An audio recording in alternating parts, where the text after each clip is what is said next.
إن الحمد لله نحمده ونستعينه ونستغفره ونعوذ بالله من شرور أنفسنا ومن سيئات أعمالنا من يهده الله فلا مضل له ومن يضلل فلا هادي له وأشهد أن لا إله إلا الله وحده لا شريك له وأشهد أن محمدا عبده ورسوله صلى الله عليه وعلى آله وأصحابه والتابعين لهم بإحسان إلى يوم الدين وسلم تسليما كثيرا أما بعد.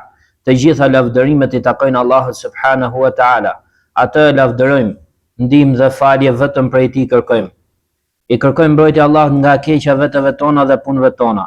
Atë që udhëzon Allahu nuk ka kusht ta humb, ndërsa atë që e çojnë humbje nuk ka kusht ta udhëzoj.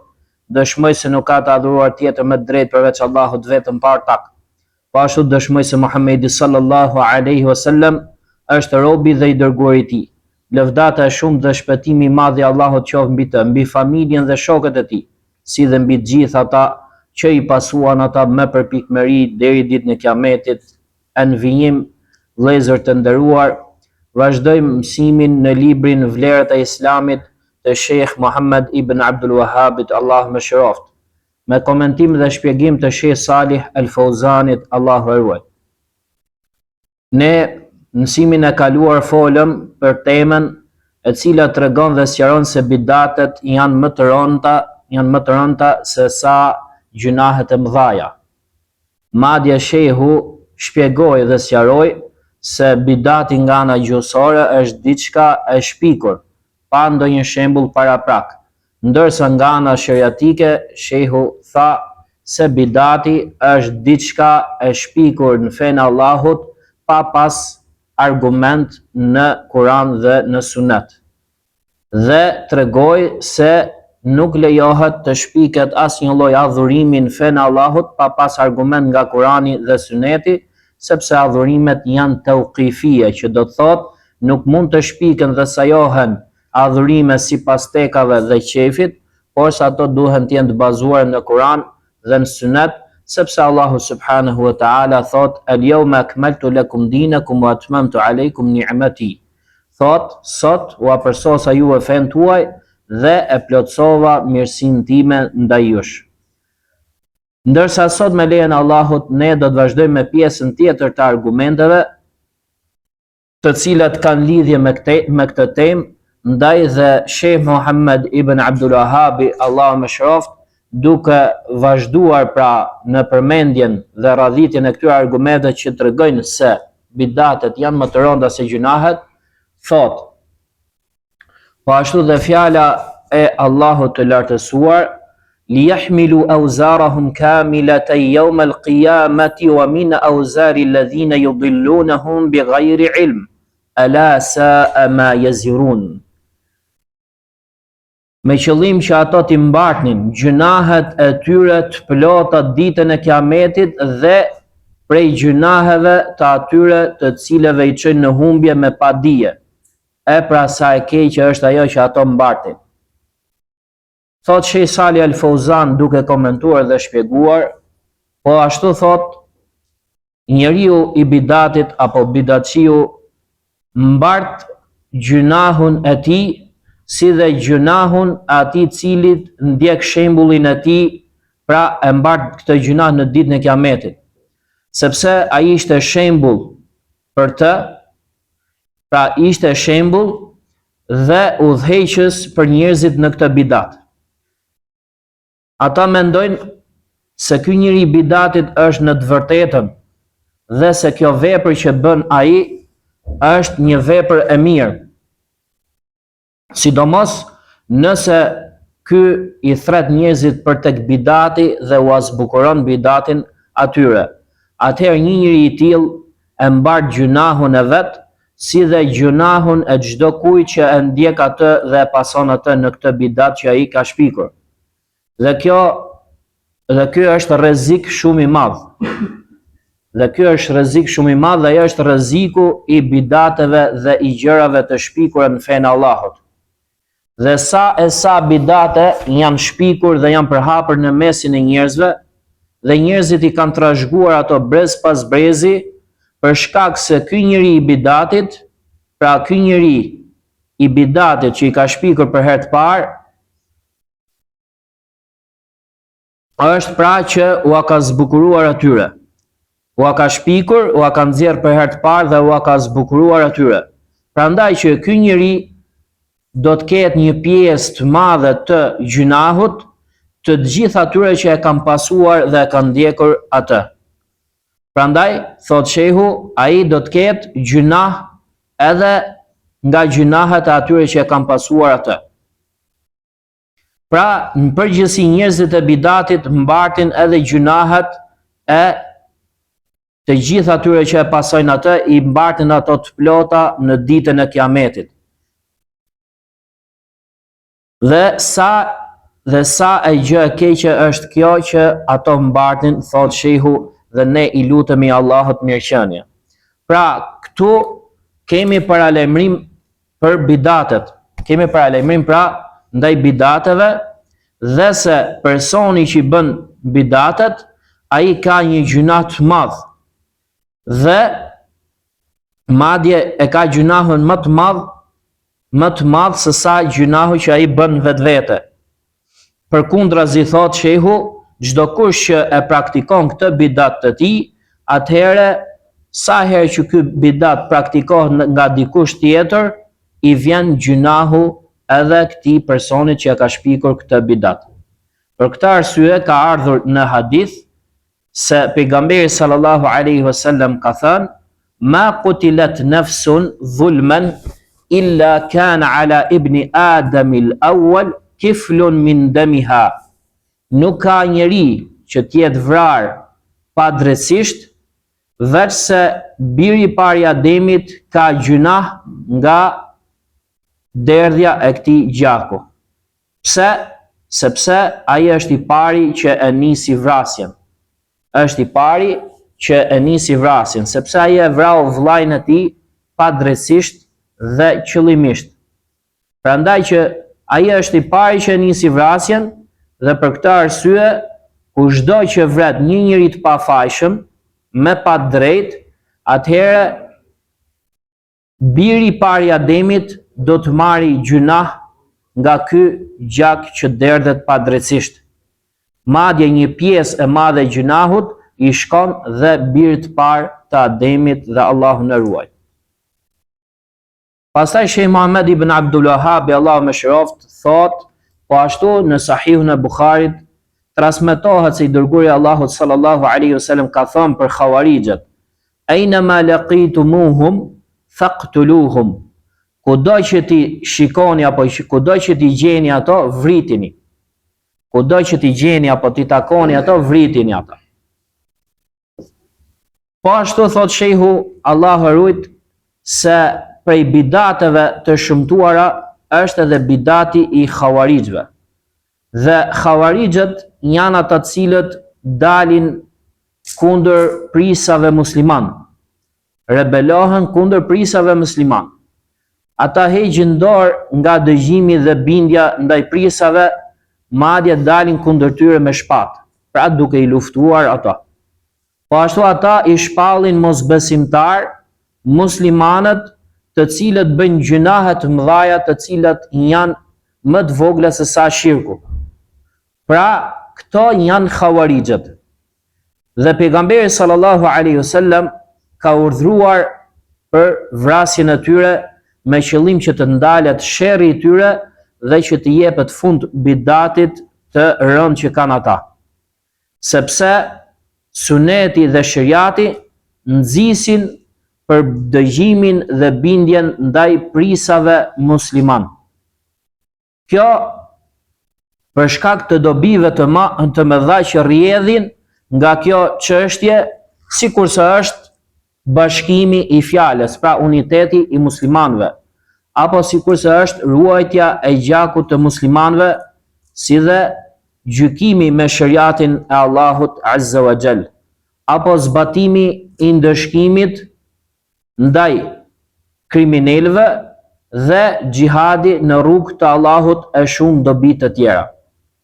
Ndaj nëse shkelet kjo çështje, pra dëgjimi dhe bindja ndaj prisit musliman, atëherë të gjitha këto dobi që ne i përmendëm, ato humbasin dhe nuk realizohet.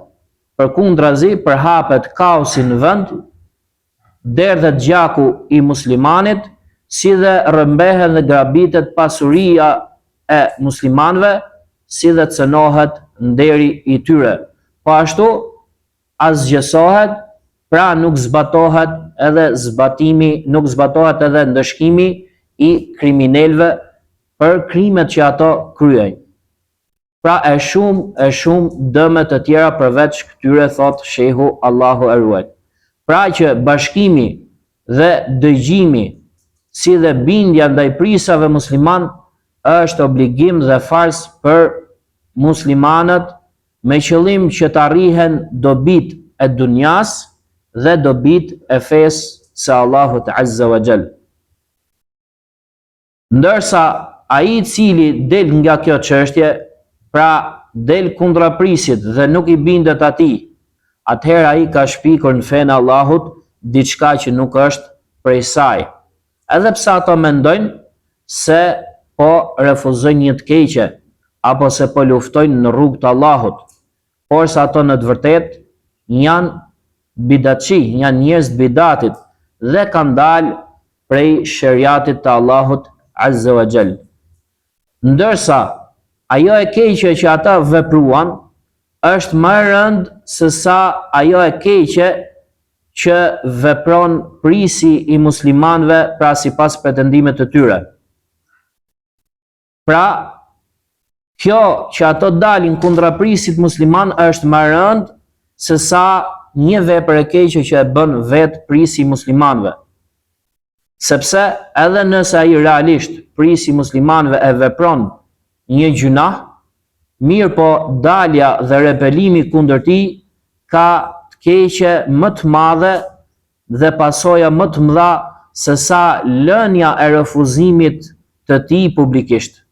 Prandaj që duhet që prisi musliman të dëgjohet dhe njerëzit i binden atij, gjithmonë me kushtin për aq kohë sa i urdhron për mirë. Ndërsa thotë që sa i përket farës së parë të Khawarijve, kjo ka ndodhur në kohën e pejgamberit sallallahu alaihi wasallam, kur Dhul Khuwaisira i tha të dërguarit Allah sallallahu alaihi wasallam, i'dil fa innaka lam ta'dil. Mbaj drejtësi sepse nuk ke mbajtur drejtësi. Dhe kur u largua ky person, pejgamberi sallallahu alaihi wasallam tha, yakhruju min dhi'ti hadha qaumun tahkiruna salatakum ila salatihim wa ibadatakum ila ibadatihim wa yamrukuna min ad-din kama yamruqu as-sahmu min ar-ramiya fa aynama laqitumuhum faqtuluhum. Thot, do dalin nga ky tipi, pra njerëz të cilët ju do ta zhvlerësoni namazin tuaj para namazit të tyre dhe adhurimin tuaj para adhurimit të tyre.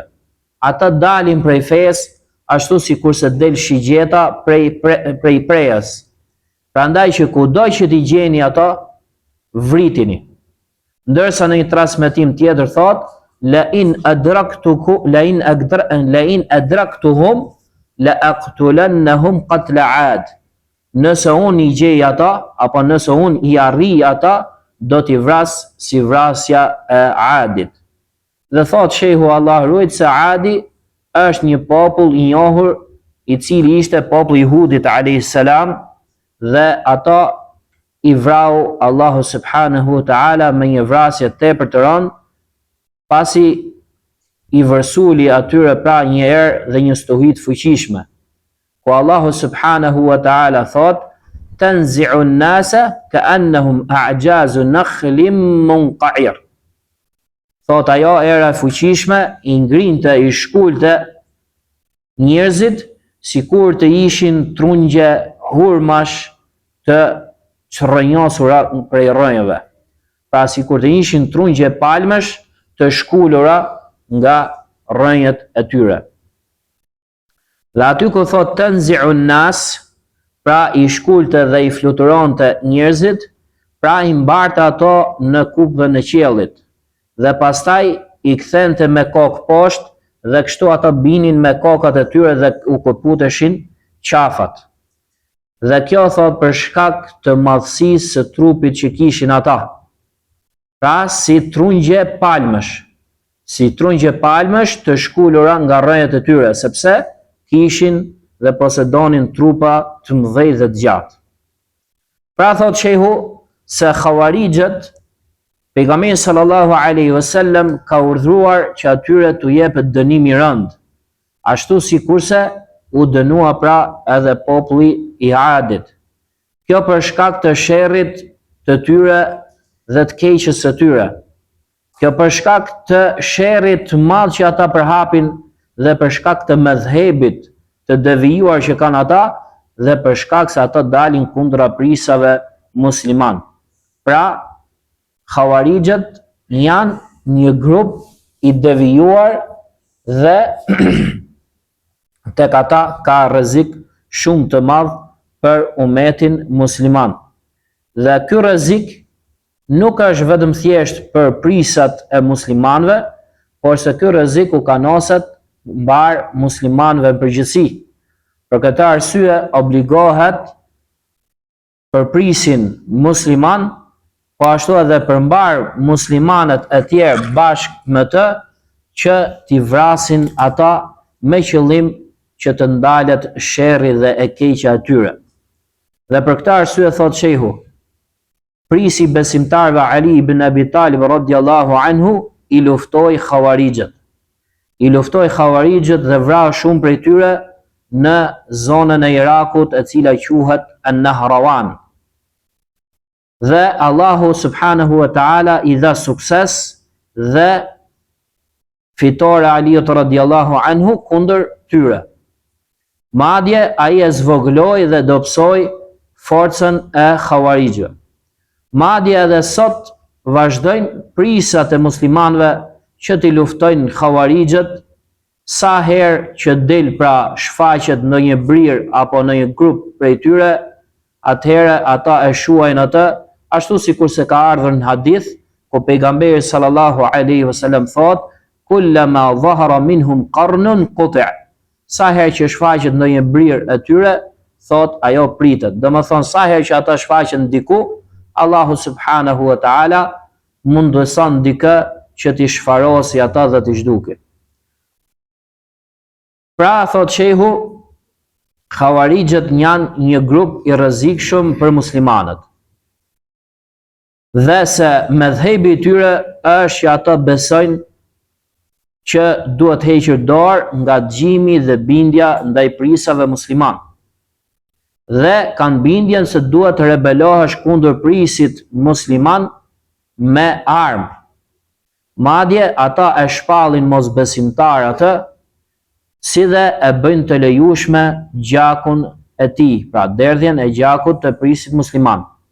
Prandaj në hadith pejgamberi sallallahu alaihi wasallam ka thënë: "Annahum yaqtuluna ahla al-islam wa yad'una ahla al-awthan."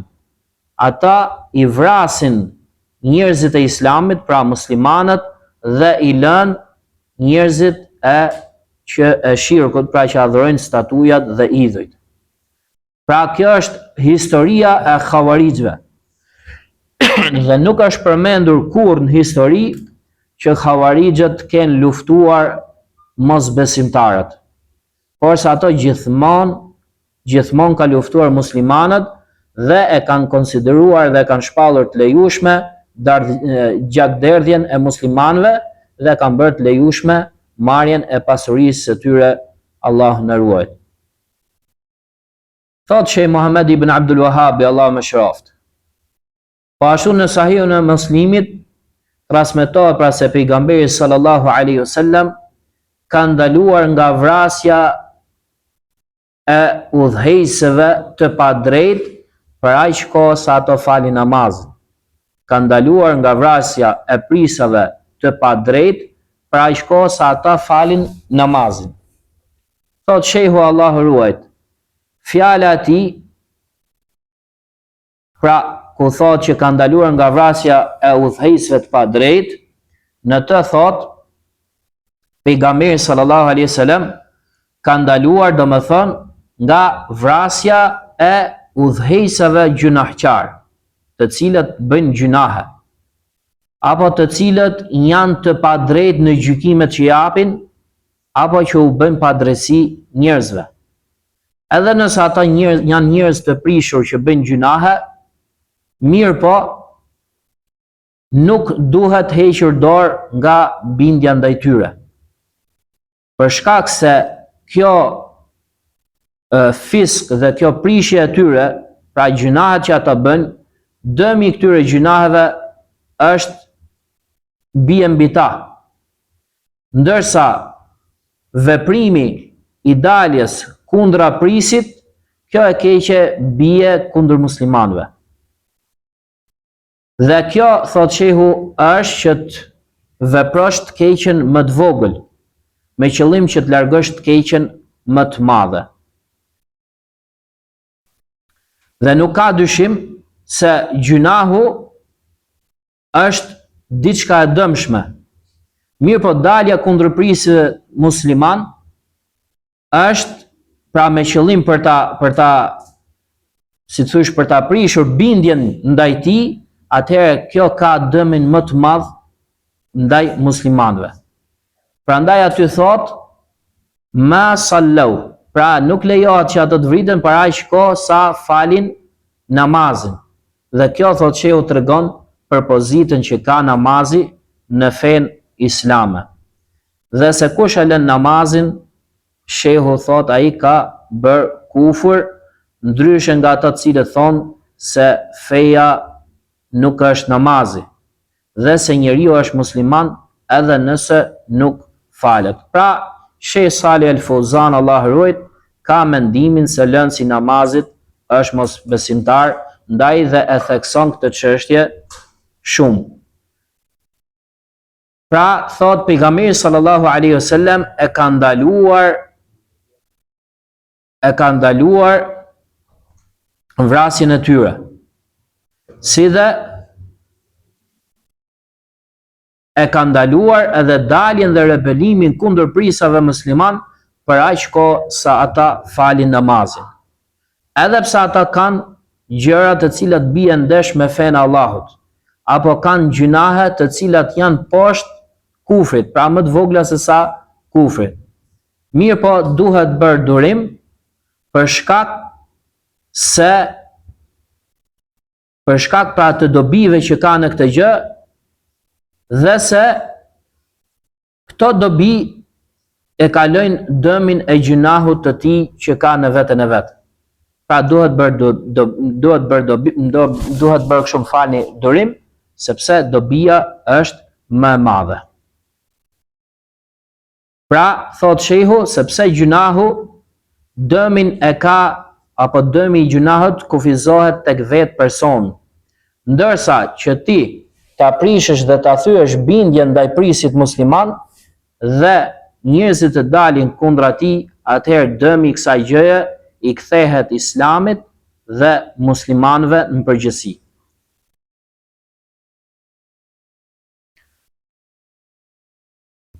Pra, baza e këtij hadithi, thot shehu, është se pejgamberi sallallahu alaihi wasallam ka thënë: khiyaru a'immatikum alladhina tuhibbunahum wa yuhibbunakum wa tusalluna alayhim wa yusalluna alaykum wa shiraru a'immatikum alladhina tubghidunahum wa yubghidunakum wa tal'anunahum thot wa yal'anunakum.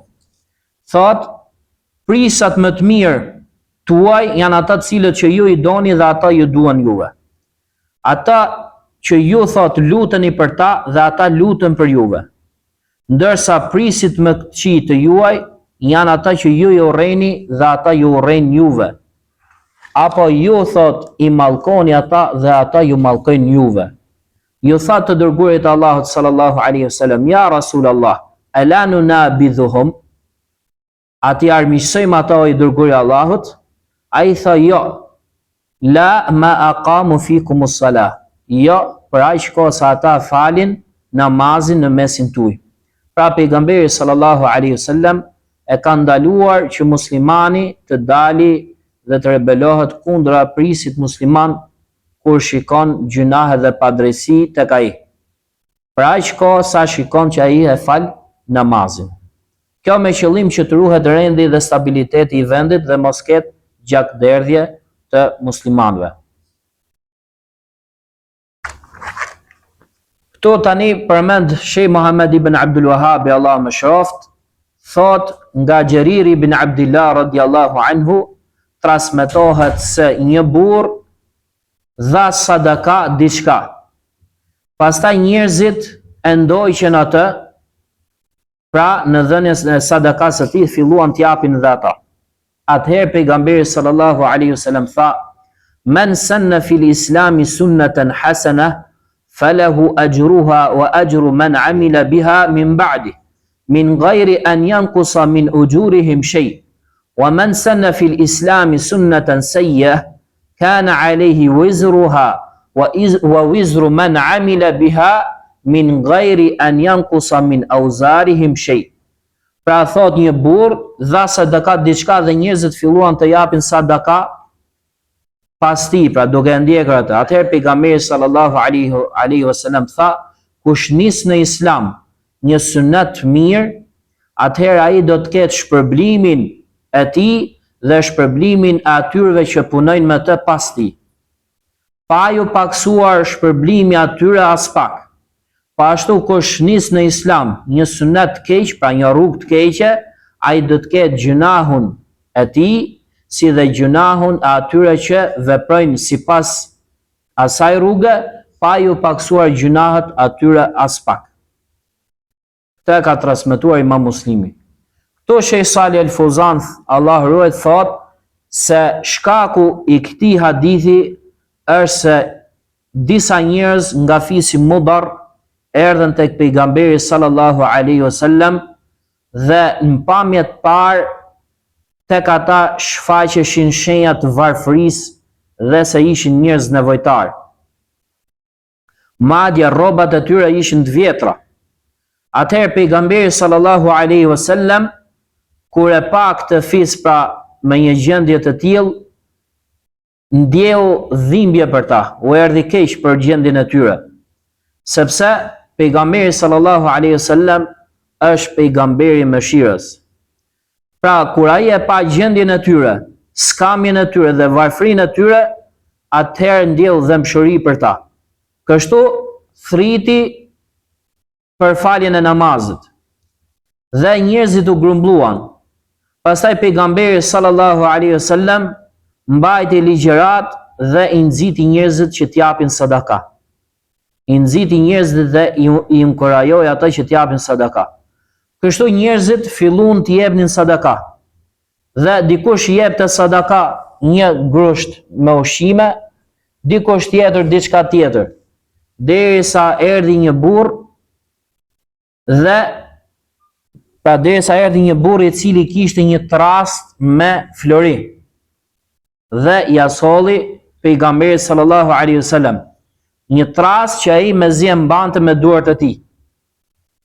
Atëherë pejgamberi sallallahu alaihi wasallam i ndriçoi fytyra nga gëzimi dhe u gëzua shumë. Atëherë njerëzit filluan të t'japin pra sadaka me i herë pas tij, njëri pas tjetrit. Dhe sidomos kur pan pra edhe që pejgamberi sallallahu alaihi wasallam i ndriçoi fytyra dhe u gëzua. Kështu ata u aktivizuan dhe filluan të jepnin sadaka, saqë u mblodh sadaka aq shumë tek pejgamberi sallallahu alaihi wasallam saqë s'kishte ku të shkonte më.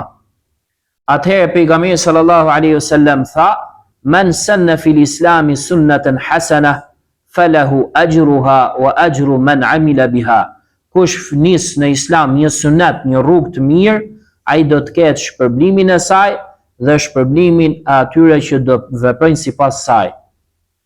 Sepse thot shehu, ky njeri nisi pra një rrugë të mirë dhe njerëzit e ndoqën atë dhe filluan të japin sadaka, pra për shkak se u ndikuan nga ai.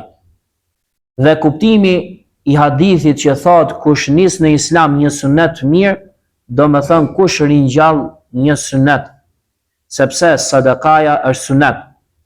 Dhe ky njeri që dha pra këtë pasuri kaq të madhe, ky ringjalli një sunet dhe solli pasuri të jashtëzakonshme.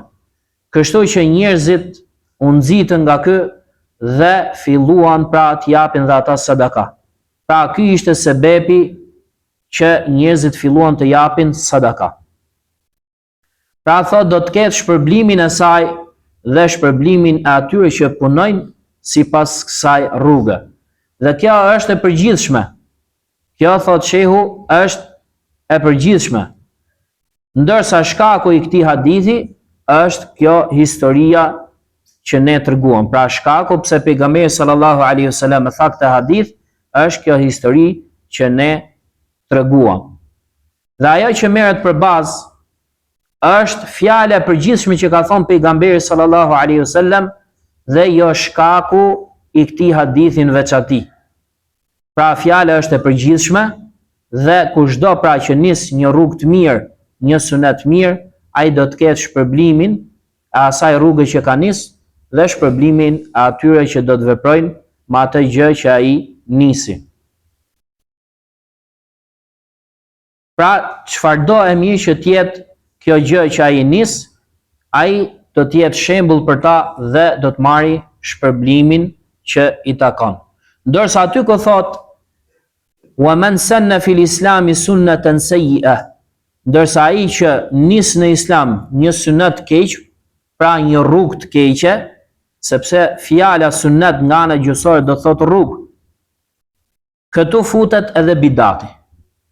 Do me thënë kush shpik një bidat, e cila pra nuk ka bazë në fe, atëherë ai do të ketë gjunahun e atij bidati dhe gjunahun e atyre cilve e zbatojnë këtë bidatin apo e praktikojnë këtë bidat, pa ju paksuar as pak atyre gjunahet e veta. Dhe ky hadith thot shehu ka paralajmërim ndaj bidateve. Madje në të ka nxitje dhe inkurajim për ringjalljen e suneteve, sepse i dërguari Allahut sallallahu alaihi wasallam e lavdroi atë i cilin e ringjall sunetin. Madje në të ka paralajmërim ndaj ringjalljes së bidateve apo ndaj shpikjes së bidateve, dhe se e keqja atyre nuk kufizohet vetëm thjesht tek personi që e vepron bidatin. Përkundrazi, një pjesë e madhe e kësaj të keqe, e këtij dëmi, shkon edhe tek personi që e shpiku bidatin. Pra jo vetëm tek ai që e vepron, por se edhe tek ai njeriu i parë që e shpiku këtë bidat. Qoftë ky bidat pra që koha midis këtij bidati dhe koha e praktikimit të këtij bidatit është e gjatë apo e shkurtër. Pra sado që të zjas koha, për aq kohë që praktikohet ky bidat, shkon gjunahu edhe tek personi që e ka shpikur atë. Pra ky hadith përmban paralajmërim ndaj bidateve dhe se ato janë rrugë e keqe. Janë rrugë e keqe. Pastaj në fund Sheikh Muhammad ibn Abdul Wahhab, Allah më shëroft, thot, po ashtu tek Muslimi nga hadithi e Abu Hurairas transmetohet se pejgamberi sallallahu alaihi wasallam ka thënë: "Man da'a ila hudan", kush thret për në udhëzim. Pastaj tha kush thret man da'a ila dalala, kush thret për në devijim. Pra thot shehu, man da'a ila hudan, pejgamberi alayhis salam ka thënë kush thret për në udhëzim, kana lahu min al-ajri mithla ujuri man tabi'ahu la yanqusu min ujurihim shay'a. Kush thret për në udhëzim do të ketë shpërblim sikurse shpërblimi i atyre që e pasojnë atë, pa ju paksuar atyre shpërblimi as pak. Po ashtu kush thret thot për ndevijim do të ketë gjunah sikurse gjunahu i atyre që e pasojnë atë, pa ju paksuar as pak gjunahu atyre. Dhe këtu thot shehu tregohet vlera e thirrjes për tek Allahu Azza wa Jall dhe vlera e urdhrimit për të mirë dhe ndalimit nga e keqja. Dhe se shpërblimi i takon atij që e vepron atë. Dhe sa ai do të marrë shpërblim tek Allahu subhanahu wa taala, madje do të marrë edhe shpërblim nga shpërblim, pra do të marrë shpërblim për çdo herë që ky sunet apo do të marrë shpërblim pra edhe për nga gjithë ata që e pasojnë në këtë vepër të mirë të tij. Apo që ecin në këtë rrugë të mirë të tij deri në ditën e Kiametit. Pasi Allahu subhanahu wa ta'ala thot: "Wa man ahsanu qawlan mimman da'a ila Allahi wa 'amila salihan wa qala innani minal muslimin." Dhe kush flet më mirë se sa ai i cili thret për tek Allahu dhe bën vepra të mira dhe thot se unë jam prej muslimanëve. Pra, thirrja për tek Allahu Azza wa Jall ka shpërblim tepër të madh dhe vlera e saj është tepër e madhe. Për shkak se ajo është dhe suneti i të dërguarit të Allahut sallallahu alaihi wasallam, ashtu sikur se ka thënë Allahu subhanahu wa ta'ala: "Qul hadhihi sabili ad'u ila Allahi ala basira, ana wa man ittaba'ani, wa subhanallahi wa ma ana minal mushrikin." Thuaj, kjo është rruga e ime, unë thras për tek Allahu me dije, unë dhe ato që më ndjekin mua, dhe i patmeta është Allahu dhe unë nuk jam prej idhujtarve. Ndërsa ai i cili thret për në bidate, për në devijime dhe për në gjërat shpikura, sikur sa ai që i thret njerëzit për në adhurimin e varreve apo të tyrbeve, atëherë ai thret tek diçka që bie ndesh me fenë e Allahut subhanahu wa taala. Ashtu sikur se ndodh sot, thot shehu, që njerëzit pra e devijuar nxisin drejt bidateve, drejt gjunaheve dhe drejt shumë veprave të cilat e kundërshtojnë fenë e Allahut. Prandaj që kush e vepron një gjë të tillë, ai do të marrë gjunah. Si dhe do të marrë dhe gjunahun e atyre që e pasojnë atë në këto vepra të shëmtuara dhe të humbura, apo që ndjekin rrugën e tij deri në ditën e Kiametit. Dhe kjo është paralajmërim nga njerëzit që thrasin për devijim. Madje këtu futen, thot shehu, edhe thirrësit e bidateve, sepse bidati është humbje, sikur se ka thonë pejgamberi sallallahu alaihi wasallam: "Fa inna kulla muhdathatin bid'a wa kulla bid'atin dalala." Thot me të vërtetë çdo gjë e shpikur është bidat dhe çdo bidat është humbje. Prandaj që ai i cili thret për bidate, ai thret për devijim dhe në humbje. Kështu ai do të ketë gjunah, si dhe do të ketë dhe mbi supet e tij pra edhe gjunahun e çdo kujt që e pason dhe e ndjek atë në këto vepra të shëmtuara. Me kaq e mbyllëm dhe këtë temë. Wa sallallahu ala nabina Muhammad wa ala alihi wa sahbihi ajma'in.